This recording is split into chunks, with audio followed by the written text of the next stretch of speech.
Zamzam, on se retrouve pour une nouvelle question bête et pas des moindres puisqu'elle fait débat. Dois-je laisser sortir mon chat à l'extérieur ou dois-je le garder à la maison? Il y a les pour qui vont vous dire que ça permet de laisser mon chat vivre son instinct primaire de chat, de pouvoir chasser et ma foi, s'il meurt à l'âge de 4 ans et demi, il aura eu une belle vie.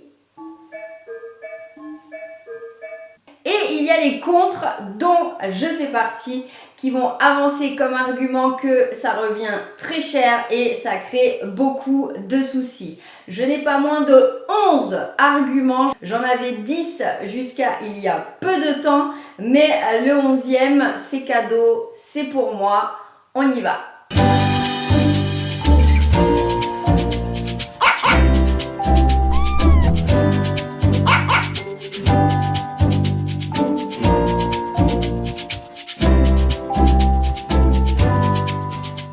Je suis pas venue toute seule, je suis venue avec ma petite tache de chocolat parce que oui, j'ai fait un gâteau au chocolat vegan pour l'anniversaire de ma maman.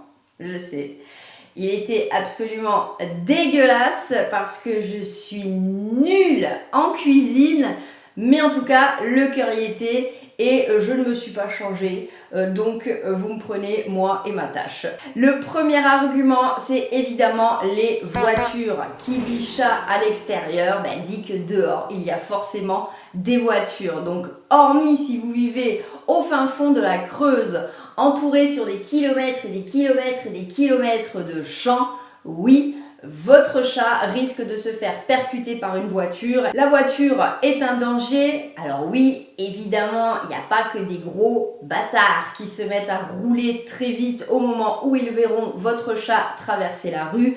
Mais cela arrive et il suffit que le chat déboule directement sous les pneus de la voiture pour qu'il soit très difficile de l'éviter. Donc ça c'est un argument pour moi qui est colossal car je ne supporterai absolument pas de devoir aller récupérer mon chat qui vient d'être percuté par une voiture et le simple fait de s'imaginer qu'il a pu rester de longues minutes à agoniser tout seul sur un trottoir, moi personnellement ça ne me dit absolument rien.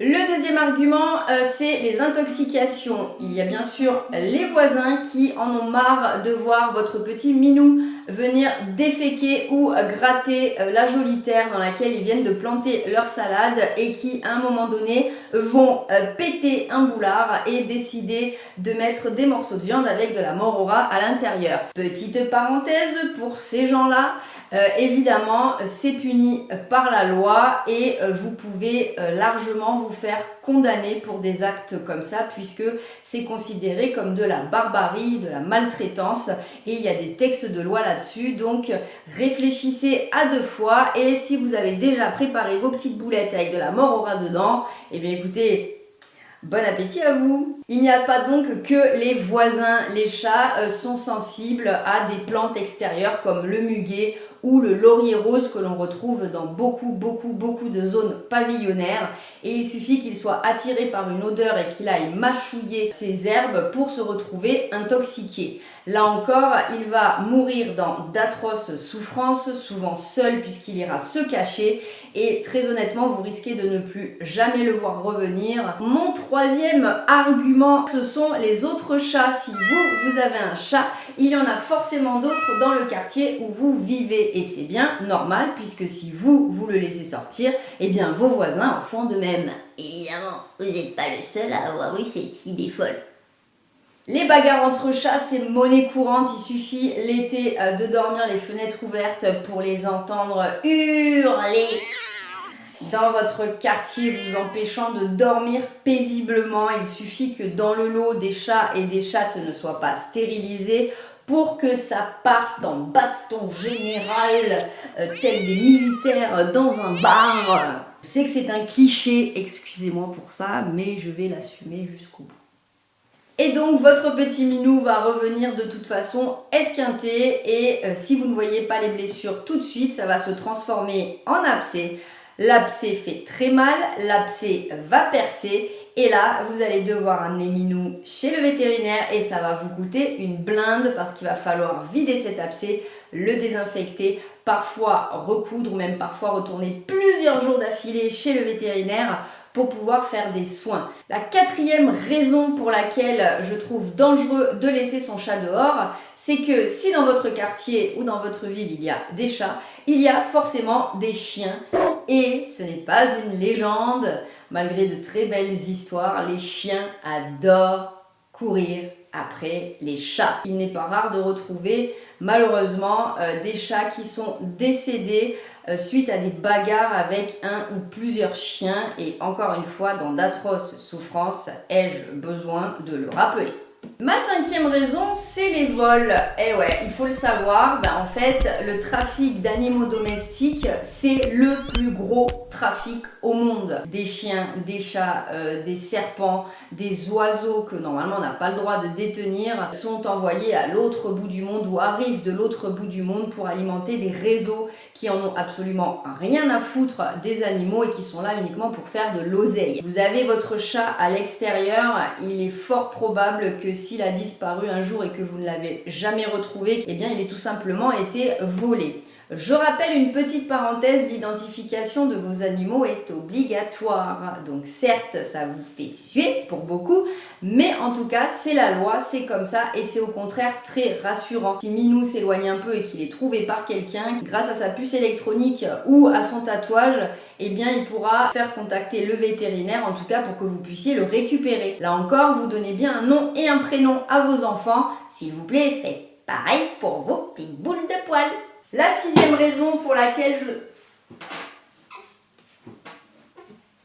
j'ai cru que c'était mon dos au début, parce que je vieillis, donc au début j'ai cru que c'était mon dos qui avait claqué, sans douleur du coup, ce qui est très grave, parce qu'il paraît que quand on vieillit on a mal, mais on ne sent plus forcément les douleurs.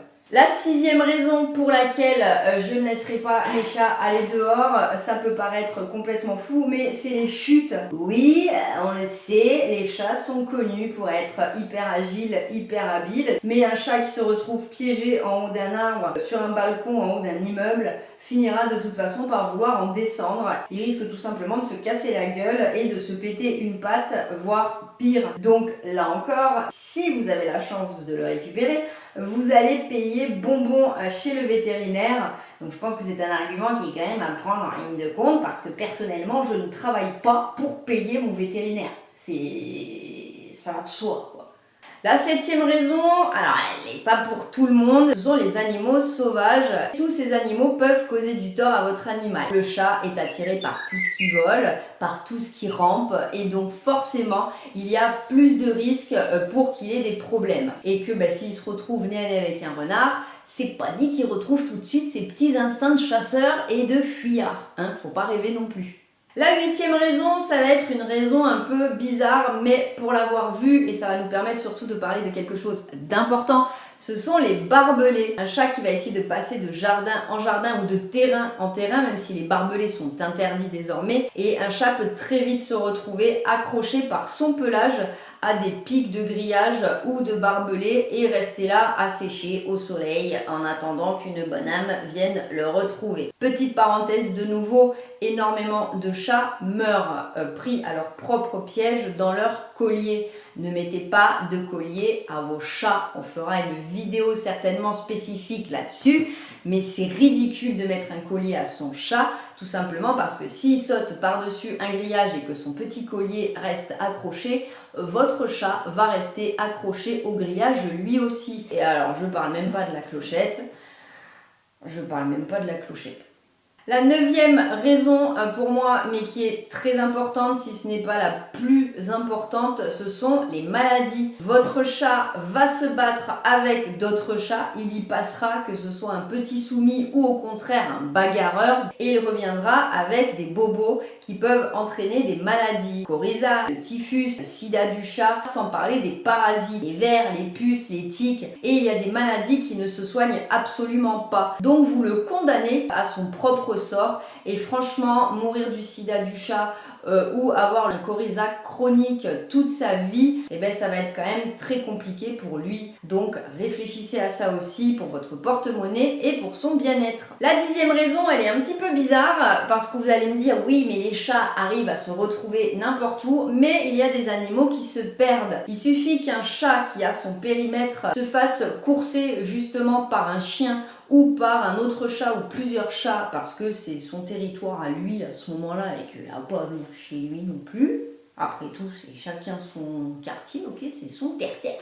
Eh bien, il va se retrouver à fuir, à courir toujours plus loin, toujours plus haut, toujours plus loin, toujours plus haut, la voix du ghetto. Ceux qui ont la ref, ça nous rajeunit pas. Mais donc, vous risquez de ne jamais retrouver votre chat, tout simplement parce que, en voulant s'échapper, il va se retrouver 3 villages plus loin et il ne pourra jamais rentrer chez lui. Et enfin, le dernier argument, le 11e argument pour moi, ce sont mes amis les chasseurs.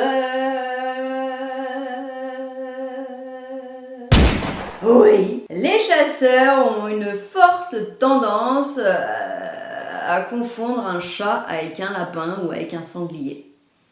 Alors, ne me demandez pas pourquoi, parce que déjà ils arrivent à confondre un sanglier avec leur pote Polo qui les a accompagnés à la chasse. Donc vous vous doutez bien que votre petit minou va forcément passer un sale quart d'heure. C'est valable pour les chiens évidemment et c'est même valable pour votre oncle Albert puisque je vous dis maintenant les chasseurs arrivent à tirer sur des êtres humains en disant je pensais que c'était une biche.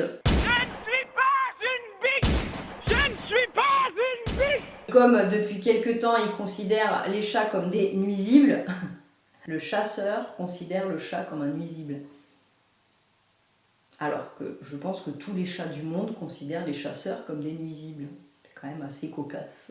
Conservez vos petits chats à la maison. Il existe évidemment des alternatives. On fera une vidéo spéciale sur ça, sur les chatteries, sur les enclos extérieurs, parce que chez nous par exemple, on a fait de notre jardin de 400 mètres carrés une chatterie géante fermée sur tous les côtés par du filet. Et donc nos chats ont totalement accès à l'extérieur avec de nombreux modules de jeu parce que nous ne sommes pas capables d'assumer qu'on nous appelle un jour pour nous dire que notre chat est mort. Et de l'autre côté, je comprends aussi que quand ils vivent devant 2 baies vitrées et puis qu'ils voient tout ce qui se passe dehors, ils aient envie de sortir. Donc voilà, les jardins, c'est pas que pour le barbecue. Pourquoi vous faites encore des barbecues? Il y a trop d'animaux qui meurent, arrêtez de bouffer de la viande, merde!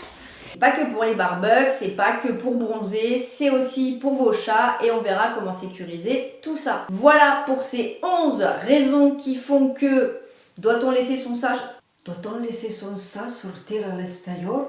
Doit-on laisser son chat sortir à l'extérieur?